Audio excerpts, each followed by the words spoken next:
Everyone, welcome back to my YouTube channel. तो आज की वीडियो में मैं आपके साथ शेयर करने वाली हूँ UP TET preparation and strategy.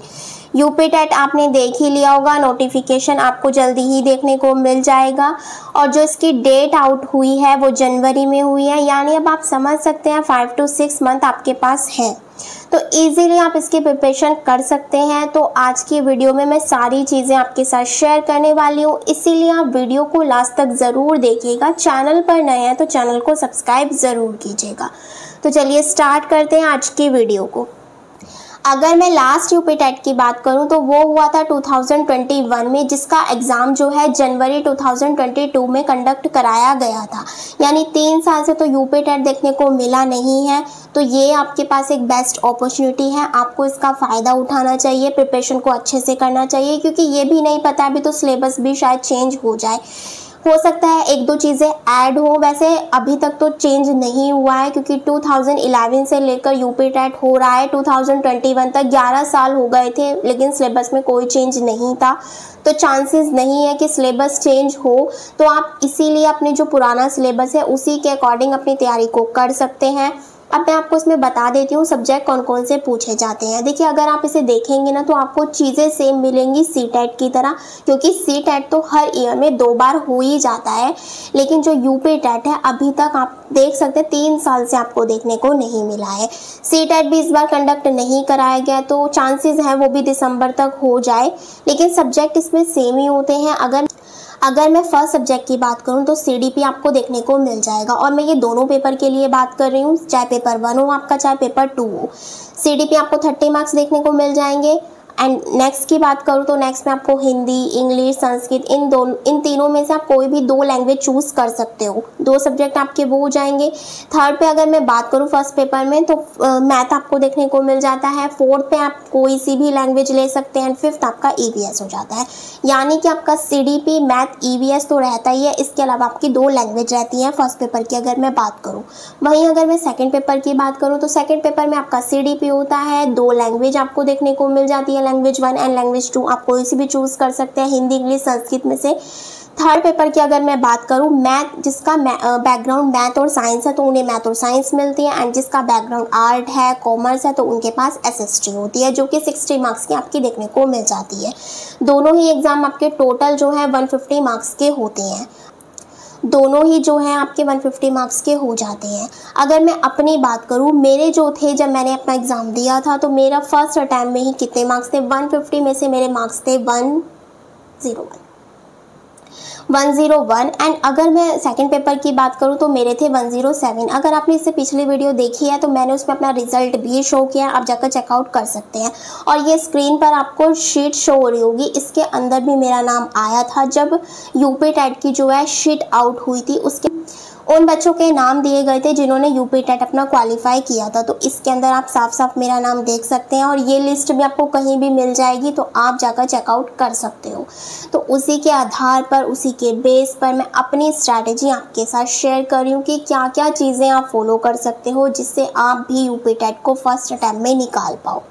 Clear है? तो देख लेते हैं क्या क्या चीज़ें आपको करनी है, क्या क्या चीज़ें रिक्वायर्ड करनी है। ये नहीं कि बस मार्केट चले गए, बुक उठाकर ले आए।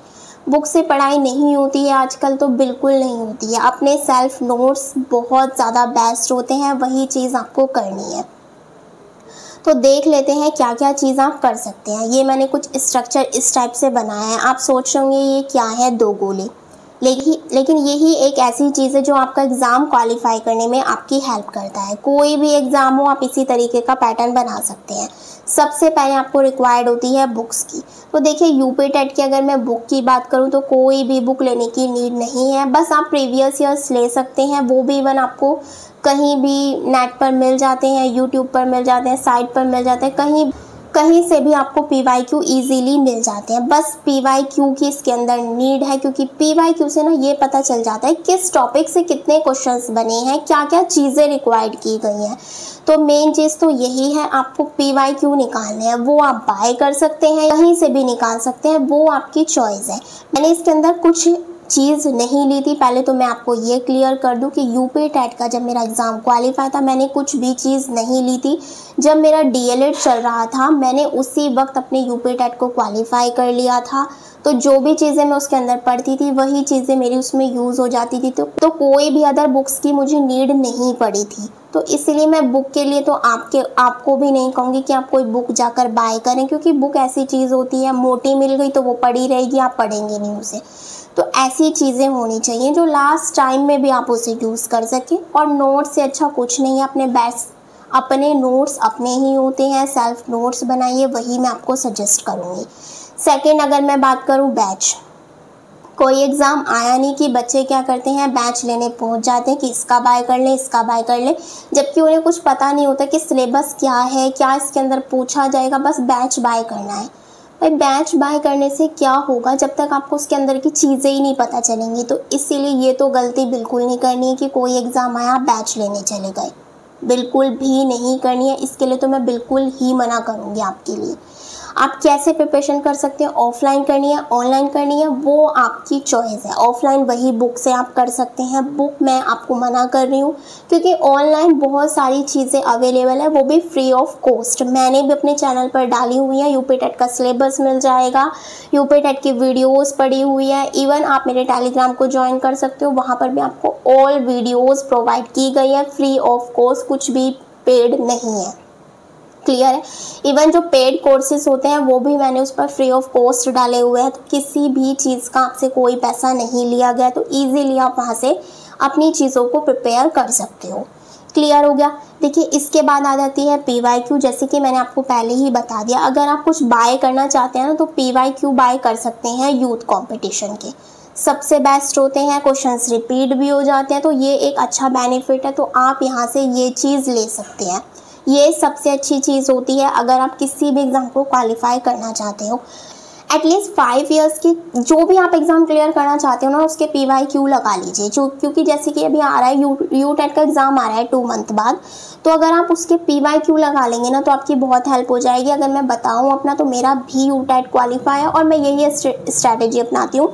सबसे पहले PYQ निकालती हूँ, फिर उसमें ना ये देखती हूँ कि किस टॉपिक से कितने क्वेश्चंस पूछे गए हैं, उन टॉपिक्स को नोट डाउन करती हूँ, उन्हें रीड करती हूँ, फिर उनसे इम्पोर्टेंट क्वेश्चंस जो होते हैं वो निकालती हूँ और उन्हें लगाती हूँ। कोई गलत हो जाता है तो उन्हें कॉपी में नोट डाउन करती हूँ। तो इस तरीके से क्वेश्चंस निकलते हैं और इस तरीके से ही आपकी प्रिपरेशन होती है, चाहे कोई सा भी आप एग्ज़ाम क्वालिफाई करना चाहते हो।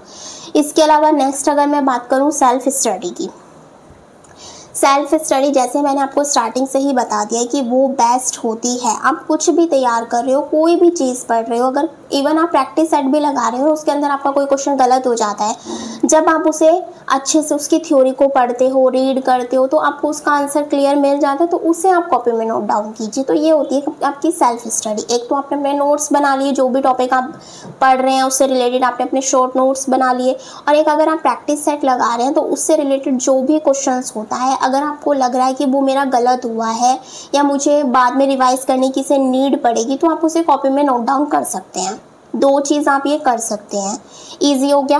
अब बात कर लेते हैं मेरी स्ट्रैटेजी क्या थी। वैसे मैंने आपको इन सब के बीच में भी अपनी स्ट्रैटेजी को बता दिया है, लेकिन अगर आप अच्छे से फॉलो करना चाहते हैं स्ट्रैटेजी क्या होनी चाहिए प्रॉपर तरीके से, सबसे पहले तो देखिए PYQ एटलीस्ट 5 ईयर के, स्टार्टिंग में आपको सजेस्ट करूँगी 5 ईयर्स के लगा लीजिए, लेकिन थोड़ी दूरी पर जब आप थोड़ा सा अपना कंटेंट को पढ़ लोगे तो कोशिश कीजिएगा कि आप लास्ट 10 ईयर्स के लगाओ।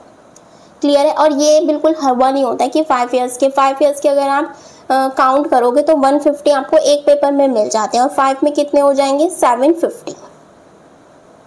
आप खुद देख सकते हो 750 क्वेश्चंस आप लर्न कर चुके होते हो, अच्छे से माइंड में बिठा चुके होते हो। और ये एक बार नहीं करना है, आपको 4 से 5 बार करना है, ताकि क्योंकि क्वेश्चंस भी रिपीट हो जाते हैं यूपी टेट में, ये भी बहुत अच्छी चीज़ है। जब मेरा एग्ज़ाम हुआ था आई थिंक 2017 का पेपर, थोड़ा सा रिपीट क्या कहूँगी 10 से 12 क्वेश्चंस रिपीट थे, जो मुझे एक्यूरेट बिल्कुल संख्या टू संख्या भी मिल गए थे। तो इसीलिए PYQ तो देखिए बिल्कुल भी छोड़िएगा मत। सबसे पहले तो देखिए मैं आपको PYQ ही सजेस्ट करूँगी। इसके अलावा आप अपना सिलेबस देख सकते हैं। PYQ करने के बाद आपको इंपॉर्टेंट टॉपिक पता चल जाएंगे। इंपॉर्टेंट टॉपिक्स को क्या करना है, आपको नोट डाउन कर लेना है, सेल्फ नोट्स बना लेने हैं। सेल्फ नोट्स की होते हैं कोई भी एग्जाम को क्लियर करने के लिए। 3 चीज़ें मैंने ये की थी। इसके अलावा देखिए नोट्स जो है आपको ज़रूर बनाने हैं। नोट्स जो होते हैं रामबाण होते हैं किसी भी एग्ज़ाम को क्लियर करने के लिए। जब आप ये वाली सारी स्ट्रैटेजी को फॉलो कर लेते हो ना, फिर लास्ट में आपको 10 ईयर्स के PYQ लगाने हैं। पहले तो आपने 5 ईयर्स के लगाए थे, वो भी पहचान करने के लिए कि किस टॉपिक से कितना क्वेश्चन पूछा गया है। और जब आपकी सारी प्रिपरेशन हो जाए, आपके नोट्स जो हैं आप अच्छे से पढ़ लो, उन्हें रीड कर लो, उसके बाद आपको 10 ईयर्स के जो हैं PYQ लगाने हैं। इससे आपकी प्रैक्टिस भी हो जाएंगी, क्वेश्चंस भी हो जाएंगे, और जो आपने रीड किया है, पढ़ा है, उसकी प्रिपरेशन भी हो जाएगी कि हाँ मैंने कुछ पढ़ा है। क्लियर है? तो ये सारी चीज़ें आप फॉलो कर सकते हो। इसी चीज़ को मैंने फॉलो किया था और आप देख सकते हैं 101 एंड 107 मेरे मार्क्स थे। मैंने ज़्यादा पढ़ाई नहीं की थी क्योंकि DLED भी चल रहा था, इतना टाइम भी नहीं मिल पाता था कि हम दो चीज़ की प्रिपरेशन को कर पाएँ। अगर कोई DLED कर रहा है तो उसे पता होगा हर 6 मंथ में तो एग्ज़ाम आ जाते हैं, और एक दिन में 3 एग्ज़ाम देना बहुत ज़्यादा टफ हो जाता है अगर कोई नॉर्मल स्टूडेंट है। हमारे लिए नहीं होता था क्योंकि हमारी स्टडी पहले से रहती थी, इस वजह से ज़्यादा मेहनत भी नहीं करनी पड़ती थी। लेकिन जब UP टेट हुआ था तो थोड़ी सी मेहनत की थी, ये कह सकते हैं आप, क्योंकि सारी चीज़ें देखना, सब कुछ नया होता है। जो स्टार्टिंग में होता है, बिगिनर होता है, फर्स्ट टाइम दे रहा होता है, तो ये सारी चीज़ें न्यू होती हैं। तो आप भी ये चीज़ें फॉलो कर सकते हैं जो मैं आपको बता रही हूँ, क्योंकि मुझे बहुत सारे बच्चों के कमेंट आ रहे थे कि मैम UP टेट के लिए कौन सी बुक लें, क्या करें, कहाँ से स्टार्ट करें। तो यहाँ से कीजिए, जो भी चीज़ें मैंने बताई हैं उसे फॉलो कीजिए, आपका भी UP टेट अच्छे मार्क्स से क्वालिफाई हो जाएगा। और देखिए फर्स्ट अटैम्प्ट है तो अपना टारगेट 100+ रखिए, क्योंकि ये मार्क्स आपके कहीं जुड़ेंगे तो है नहीं, बस ये क्वालिफाइंग मार्क्स है। ये तो नहीं कह सकते 120 वाला भी यही है और 100 वाला भी यही है, किसी के मार्क्स कहीं जुड़ने वाले तो है नहीं। तो इसलिए अपना टारगेट 100+ लेकर चलिए, और अच्छी बात है आपके ज़्यादा आ जाते हैं तो। क्लियर है? 100 तो मान के ही चलिए। वैसे तो 90 पर, अगर मैं जनरल की बात करूँ तो सेम प्रोसेस है। जनरल की बात करूँ तो 90 पे क्वालिफाई है, OBC SC ST की बात करूँ तो 82 पे आप क्वालिफाई हो। क्लियर है? तो ये था एक क्वालिफाइंग क्राइटेरिया जो आप याद रख सकते हो। लेकिन मैं तो आपसे यही कहूँगी, आप 90-82 पर मत जाइए। जोन सी भी आपकी कैटेगरी हो, 100+ का स्कोर रखिए। बस एक टारगेट बना लीजिए कि 100+ करना है किसी भी तरीके से। जो चीज़ें मैंने बताई हैं वो फॉलो कीजिए। और मैंने ये ज्ञान मुफ्त का जो है आपको ऐसे नहीं दिया है, इसके पीछे की बहुत बड़ी बड़ी कहानियाँ हैं। काफ़ी कुछ करना पड़ता था, काफ़ी चीज़ें होती थी। पहले तो हमें YouTube भी नहीं पता होता था उस टाइम पे। अब तो काफ़ी चीज़ें हैं जो YouTube पे, इवन जब से लॉकडाउन हुआ है ना, तब से ज़्यादा चीज़ें पता चल गई हैं। लेकिन मेरा DLED 2019 में कंप्लीट है, तब से मेरा UP टेट क्वालिफाई है, और मेरा 2 टाइम्स भी क्वालिफाई है। तो ये भी आप देख सकते हैं, मैंने 2 बार दिया है। तो यस, इस वीडियो में मुझे आपको यही बताना था कि आप UP टेट की प्रिपरेशन कैसे कर सकते हो। इवन ये आप अपने हर एग्ज़ाम के लिए फॉलो कर सकते हो, चाहे UP टेट दे रहे हो, C टेट दे रहे हो, LT ग्रेड दे रहे हो, इवन कोई सा भी एग्ज़ाम दे रहे हो। ये स्ट्रैटेजी सबसे मस्ट है, बेस्ट है, आप यही चीज़ें फॉलो कर सकते हो। क्लियर हो गया? अगर आपको वीडियो थोड़ी भी हेल्पफुल लगी हो तो प्लीज़ वीडियो को ज़्यादा से ज़्यादा अपने फ्रेंड्स के साथ शेयर कीजिए। और अगर आपकी कोई भी क्वारी हो तो आप मुझे नीचे कमेंट भी कर सकते हैं। आई होप वीडियो आपके लिए हेल्पफुल हो। प्लीज़ वीडियो को ज़्यादा से ज़्यादा अपने फ्रेंड्स के साथ शेयर कीजिए, लाइक कीजिए, कॉमेंट कीजिए। Thank you.